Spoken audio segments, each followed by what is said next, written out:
Okay, panoorin na po natin yung conclusion nitong storya nito kay Vitaly. Itong tarantado na 'to talaga, putang ina.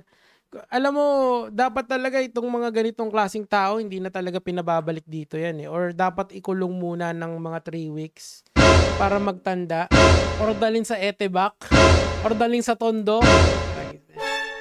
Nag-usap kami ni Kiko kanina, eh. Kanina ba yun? Tama, kanina kasi madaling araw yun. Sabi niya gano'n, jojombagin daw niya pag nakita niya. Sabi ko, G. Totoo na yang si Kiko Matos nanonood talaga yan. Alam niyo kung may kakatakutan kayong vlogger na pwede kayong gulpin, si Kiko yun. Or si Billy Jack. Tuloy natin. You have the right to remain silent. Anything you say can be used against. Tingnan niyo yung pagmumukha nito tarantado na to. Tingnan niyo. Tingnan niyo. Ano yata ito eh. You have the right to remain silent. Anything. Diba? Kung alam mo yun, parang wala lang sa kanya eh. Kasi ang problema dito kasi, alam niya kasi na ide-deport siya. Di siya ikukulong dito, ide-deport siya. Sana talaga kinulong muna eh, para magtanda eh, bago paalisin. Kung sa North Korea niya ginawa yan. 3 taon yan doon. Wala eh, nasa democratic country tayo eh. Mga ganito talagang kupal na papaano. Ito yung aresto sa kanya sa Shangri-La.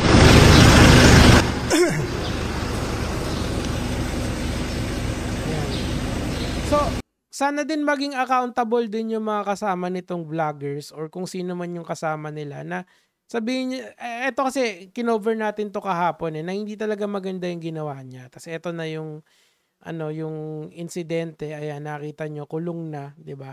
I mean, I just wanna end this night na masaya tayo kasi may magandang nangyari at kulong tong loko na to, di ba? Tarantado talaga eh. Alam mo, matandaan na kasi tong si Vitaly na to eh. I mean, old school YouTuber na yan eh. Ever since nung araw, talagang kupal na yan, men. Tapos dadalhin niya yung kakupalan niya dito. Alam mo, kaya believe din ako kay iShowSpeed eh. Kasi kahit na ganun siya kasikat, hindi siya kupal, di ba? Siya yung kinukupal pero relax lang siya, di ba? Pag tinawag siyang N-word, may response siya, nakakahulan niya lang, di ba? Now, I wanna end this video with someone na mukhang matagal na dito. Etong si Sir, Dawson Bert Mati yung pangalan niya. Pakinggan natin. When you show up here in the Philippines and you genuinely start like what happens behind the scenes when you're interacting with people here and you're messing around with them. I know it's a joke to you. But to us, hindi, of course. We have laws, oh my God. But for the people here, they work hard, bro. Exactly. And guess what? And I tip them, what do you do? Ayan yung tinitipan daw. Hindi naman yun yung point doon eh. Of course, sana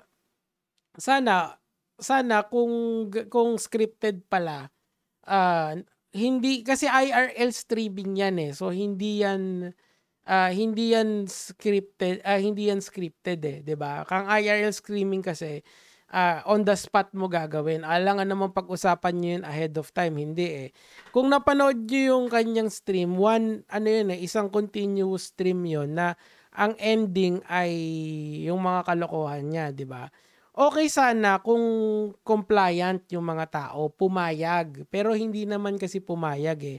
They were forced in a situation na very awkward.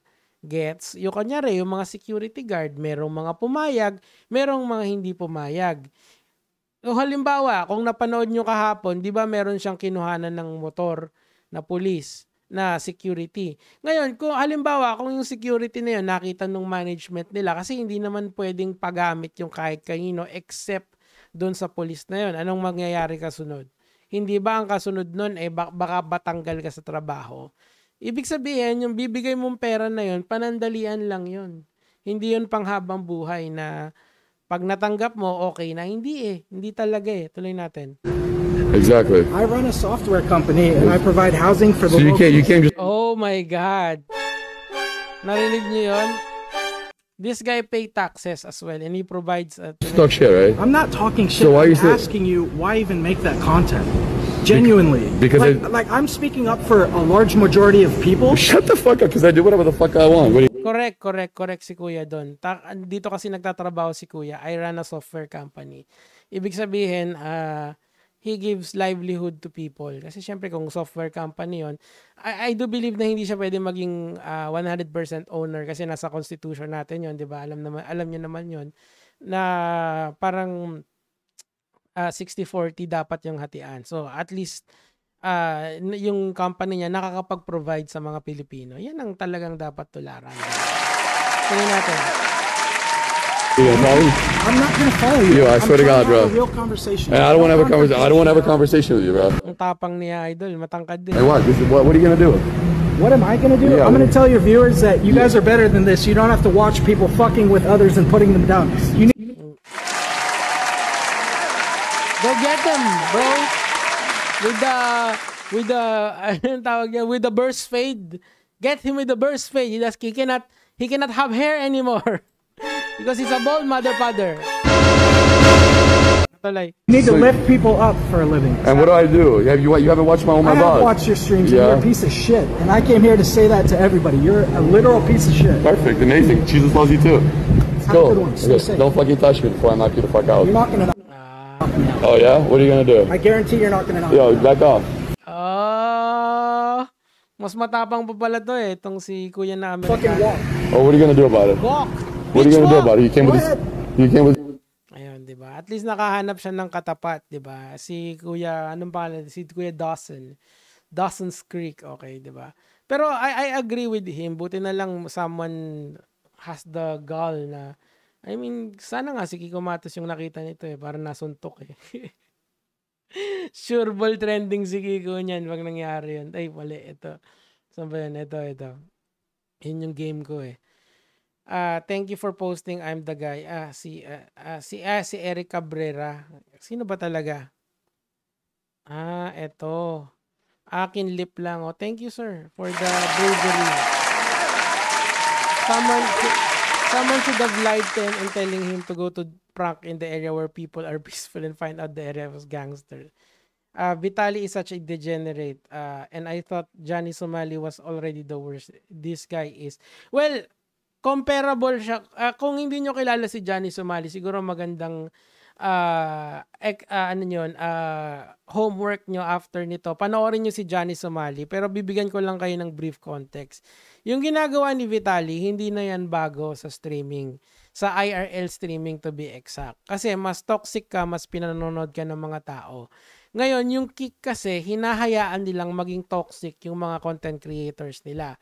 And isa dyan ay etong si Vitali. Actually, hindi lang siya, sila Fuzi. Yung mga old school na YouTuber kasi noon, nag-switch na sila to IRL streaming. Yan, si Fuzi Tube, si Johnny Somali, etong si Vitali, and then sino yun? Yung Island Boys ba yun? Basta yung mga degenerate na YouTubers na yan.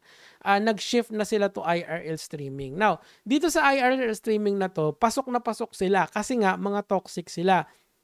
Karamihan ng nanonood sa kanila, gusto nila yung mga ganyang klaseng galawan. Kaya nga alam nyo, totoo lang sa internet, madali lang naman talagang boom news dito eh. Basta toxic ka eh. Basta mahilig ka sa drama, basta create ka lang ng away, talagang easy yan sa iyo, 'di ba? So, ang point dito kasi, mga kamatis, mga kaibigan, ay dapat, siguro kung meron kayong batang kapatid, dapat paiwasan niyo muna na manood sa mga ganitong streamer kasi nagkalat ngayon yan, piso 5. Now, si Johnny Somali kasi, siya na siguro yung peak ng gago sa internet sa mga IRL streaming. Anong ginagawa ni Johnny Somali? At one point, binastos niya yung buong South Korea. Tapos nakulong siya, tapos nakalaya, dineport siya.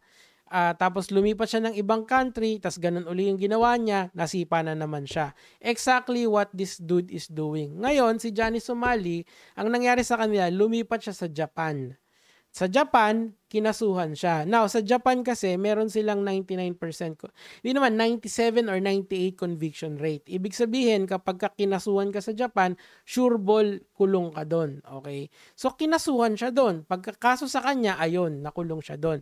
Now, I would like you to watch yung exploits nitong si Johnny Somali para makita nyo yung trend line, yung yung upwards trend ng mga ganitong klaseng content creator. Ang hirap kasi nito, baka maging precedence to ng mga susunod na IRL streamers. Like for example, si FusiTube, pag pumunta dito yan, sureball ako medyo malapit sa ganyan yung gagawin niya or yung iba pa, no? Pero yung mga Kaizenat yan, no? Okay yan. Yan si iShowSpeed, okay yung mga yan. Kasi hindi sila toxic at yung IRL streaming nila ay contained. Kung baga may structure, di ba? Pero itong mga tao na to, talagang mga degenerates yan na dapat iwasan. Sana lang mag-smarten up na yung ating kapulisan or yung ating tourism kasi nga makaka-apekto yan kung magpapapasok tayo ng mga ganyang klaseng tao. Thank you so much kay Sir ano pala nito? Si Eric Cabrera. Thank you so much sa kanya for standing up for the Filipinos. Yun lang naman po, mga lods. Good night po.